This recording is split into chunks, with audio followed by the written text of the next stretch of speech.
Good morning, folks. This is Greg, Judy at Green Pastures Farm. This is the last move on our, I guess this would be our our third rotation of the summer. And this one, I hit it at about 60 days.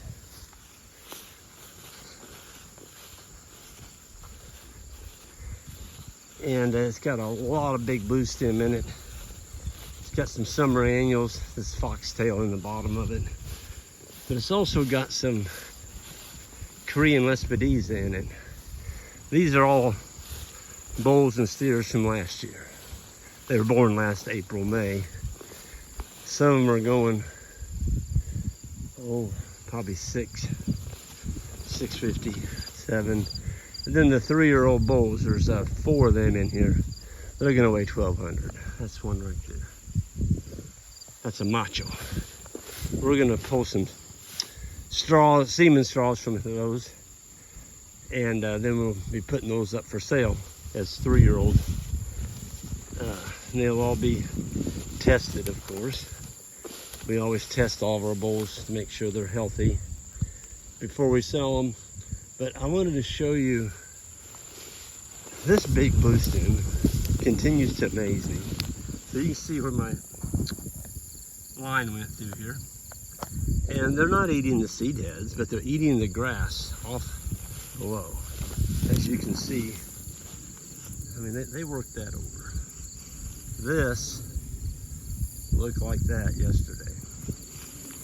And so I'm getting a lot of natural reseeding from the seed. And if you look in the big bluestem, it lets a few companion grasses grow down there in legumes. One of them being clover, the other one being Korean lespedeza. And bird's foot trefoil. That's bird's foot trefoil right here. The one thing you do see a lack of in here, and that's weeds. Folks, this big bluestem, it's got such a strong root system.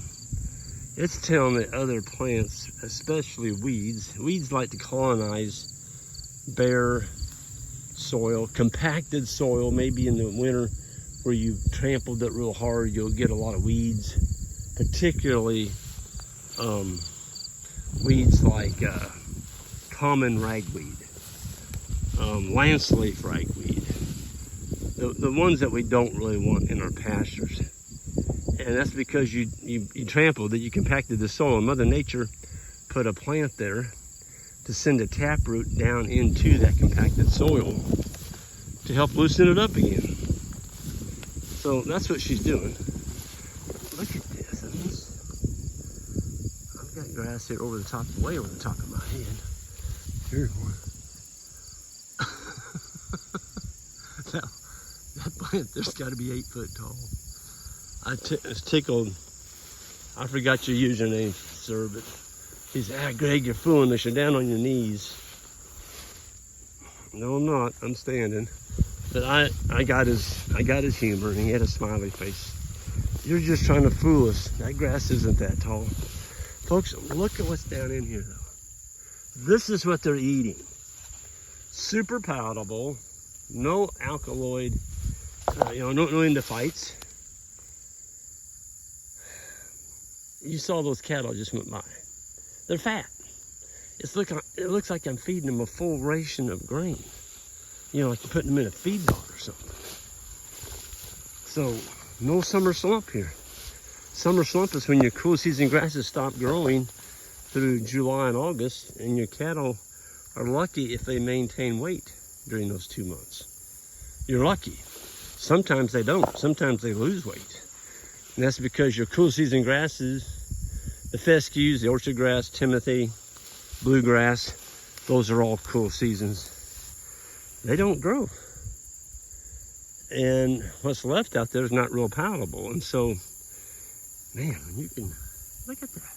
It's a forest in here. Of course, I'm not on the 4-wheeler, I'm walking. But, yeah, the deer have been in here. The deer did that. The deer grazed that. You can tell, but there's just hardly any weeds in here. I mean, I'm standing right here and I can't see a single weed. All I see is big bluestem, Korean lespedeza, a little bit of clover,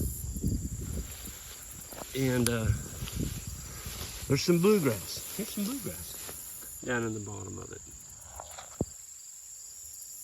Oh, there's a weed. All right, there's one. You notice how stunted it is? Oh, there's a bone nettle. Yeah, you got a bone nettle there. But this is a common ragweed. He's stunted because he can't get any competition. He can't compete with this. So, as Ian says, my great friend from South Africa, that we host a grading school every year. Ian's gonna, you know, as long as plans stay the same, we're hoping to have him back again next year, first week of May. And Ian says, you know, manage with what you have, but plan for what you want. I love that slogan. That's a good one. Manage with what you have, plan for what you want. Look at this. These bowls. That's Korean lespedeza, by the way. I mean, it's just this is kind of what the prairie looked like, folks. You know, for thousands of years, this is what the prairie was covered with, is big bluestem, Indian grass, and eastern gamma. I don't have any eastern gamma on this farm. I haven't seen a single plant of it. But that might change. It just might change. I've talked to people that tried to drill it, eastern gamma, right into existing fescue sod, and they just didn't get a stand. And you know, $30 to $40 a pound. It's a pretty expensive experiment, you might say. But I don't know, I'm kind of fired up about this cup plant. I don't see any cup plant that Stefan was telling me that I had behind me, so I'd like to get some cup plant. So we're looking at maybe broadcasting some late winter into here. Of course, the cattle will be in here. We'll be strip grazing through here in the wintertime. And there's going to be some grazing in here. Not the best, but there is some fescue. That's why I don't, right there, there's fescue right here. So there's another fescue plant. I'm not, you know, I don't want 100% big blue. If your whole farm's 100% big blue, your cattle are going to suffer in the wintertime because that big blue will not keep them going. Look at this. Wait a minute, that's not big bluestem. No, that's Indian grass. Beautiful. There's another big clump of it. It doesn't even have a seed head on it yet. So Indian grass is the latest of all the warm season grasses to put a seed head on here in central Missouri. I've noticed that for the last couple of years. We also have a little bluestem in here. This is all big blue right here, but I've noticed on the ridges out here, we do have some little blue. And I like it. I like it a lot. We just finished up our sheep days yesterday, and that was awesome. So many wonderful people came. We met a lot of people, and we had a 2-day sheep days, and a lot of people went home with some really nice adapted, hot wire broke, not wormed, no grain, low maintenance hair sheep. Yep, you got sheep, you got a baby all the time. You don't have any sheep, all you got's a problem. And you got an expensive problem. Folks, look at these cattle coming at me. I mean, look at that. You can't even see them. They're like ghosts. See the top of their backs going through the grass there? I got a bunch of them coming right at me. These are all bulls and steers, but look at this. I mean, they like it. All I can hear is chomp, chomp, chomp. It's gonna hit 102 degrees today. 102. Heat index will call for 110. We got so lucky with our sheep days. It was 70 on the first day. I actually had a light coat on in the morning. And yesterday morning, I had another light coat on, and then it got up to like 80, maybe 75 to 80. Folks, God is good. Been praying for rain, and you know what?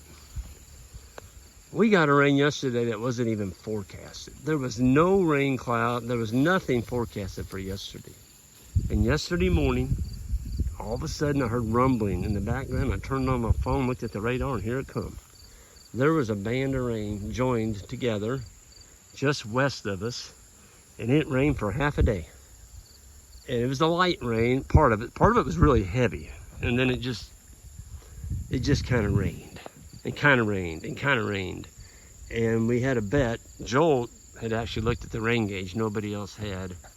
Isaac guessed half an inch. And another intern guessed, I think, 4/10. Somebody guessed an inch, and I guessed 6/10.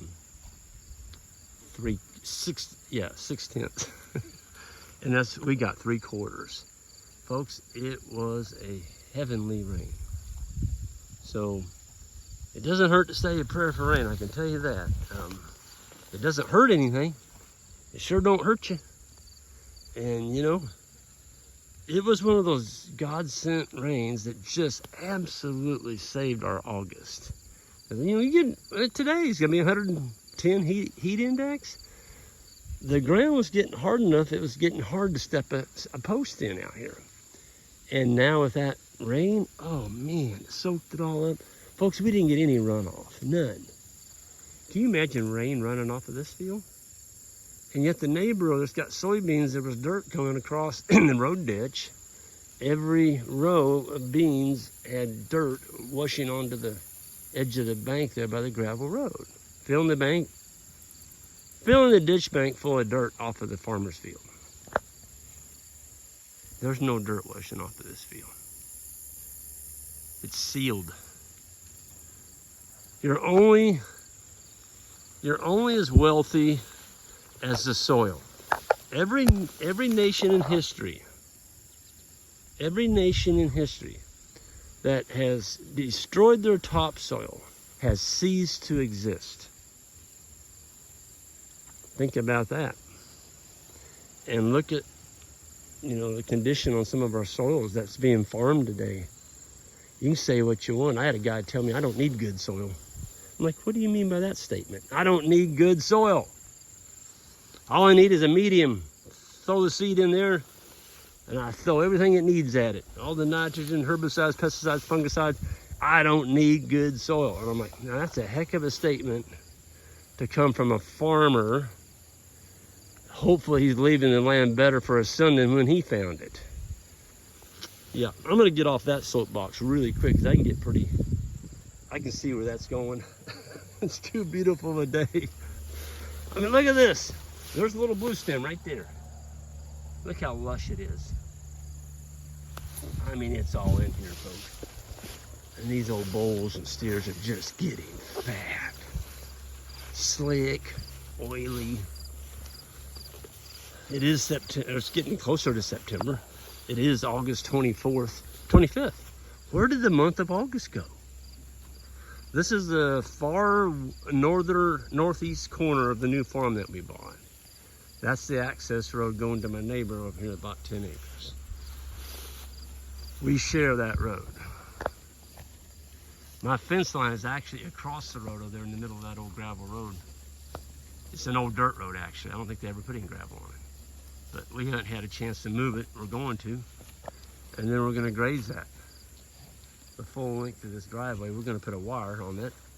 We're going to turn them bowls in there on that driveway. And I'm going to get some good out of it. Right now I can't because I don't have a fence on the north side. Look at that bull. I mean, he is a beaut. We always get more fly load toward the end of August, September. One thing I have not seen on the bulls, I've seen a few on the cows, is the horse flies.